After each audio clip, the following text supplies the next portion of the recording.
സംസ്ഥാന സർക്കാർ നടപ്പാക്കുന്ന പ്രിയദർശിനി പദ്ധതിക്ക് തങ്ങൾ എതിരല്ലെന്ന് പ്രൈവറ്റ് ബസ് ഓണേഴ്സ് അസോസിയേഷൻ. എന്നാൽ സ്വകാര്യ ബസ് വ്യവസായത്തെ നിലനിർത്താനായി ഒരു അംഗീകൃത വ്യവസായമായി സർക്കാർ പ്രഖ്യാപിക്കണമെന്നും വിദ്യാർത്ഥികളുടെ കൺസെഷൻ നിരക്ക് വർദ്ധിപ്പിക്കണമെന്നുമാണ് അസോസിയേഷന്റെ ആവശ്യം. സംസ്ഥാനത്ത് ഏകദേശം 8,000-ഓളം സ്വകാര്യ ബസ്സുകളാണ് സർവീസ് നടത്തുന്നത്. 50,000 മുതൽ 60,000 വരെ തൊഴിലാളികൾ സ്വകാര്യ ബസ് വ്യവസായത്തെ നേരിട്ടുമല്ലാതെയും ആശ്രയിച്ച് ഉപജീവനം നടത്തുന്നുണ്ട്. ഡീസൽ, സ്പെയർ പാർട്സുകൾ എന്നിവയുടെ വില ക്രമാതീതമായി വർദ്ധിച്ചിരിക്കുന്ന സാഹചര്യത്തിൽ KSRTC ഓർഡിനറി ബസ്സുകളിൽ സ്ത്രീകൾക്ക് സൗജന്യ യാത്ര നടപ്പിലാക്കാനുള്ള സർക്കാർ തീരുമാനം തങ്ങളെ ദോഷകരമായി ബാധിക്കുമെന്ന് പ്രൈവറ്റ് ബസ് ഓണേഴ്സ് അസോസിയേഷൻ ഭാരവാഹികൾ കോതമംഗലത്ത് പറഞ്ഞു. ഈ സ്ത്രീകൾക്ക് സൗജന്യം നൽകി കഴിഞ്ഞാൽ ഏകദേശം 60% യാത്രക്കാർ സ്ത്രീകളാണ്. ഞങ്ങളുടെ ബസ്സിൽ നിന്നും സ്ത്രീകളെല്ലാം KSRTCയിലേക്ക് മാറും. അപ്പം ഞങ്ങൾക്കിത് നടത്താൻ കഴിയാത്തൊരു സാഹചര്യം ഉണ്ടാകും.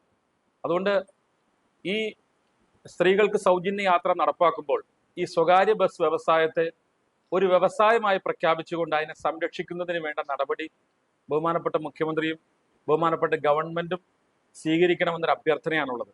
ഇപ്പോൾ വിദ്യാർത്ഥികൾക്ക് 1 രൂപയാണ്. ആനുപാതികമായൊരു വർധനവ് വിദ്യാർത്ഥികളുടെ കാര്യത്തിൽ ഉണ്ടാകണം. സ്ത്രീകൾക്ക് KSRTCയിൽ സൗജന്യയാത്ര അനുവദിക്കാനുള്ള സർക്കാർ തീരുമാനം തങ്ങളെ എത്രത്തോളം ബാധിക്കുമെന്നറിയാൻ ഒരാഴ്ച വേണ്ടിവരുമെന്നും സ്വകാര്യ ബസ് വ്യവസായത്തെ ഒരു അംഗീകൃത വ്യവസായമായി സർക്കാർ പ്രഖ്യാപിക്കണമെന്നും വിദ്യാർത്ഥികളുടെ കൺസെഷൻ ചാർജ് വർദ്ധിപ്പിക്കണമെന്നും പ്രൈവറ്റ് ബസ് ഓണേഴ്സ് അസോസിയേഷൻ ഭാരവാഹികൾ ആവശ്യപ്പെടുന്നു.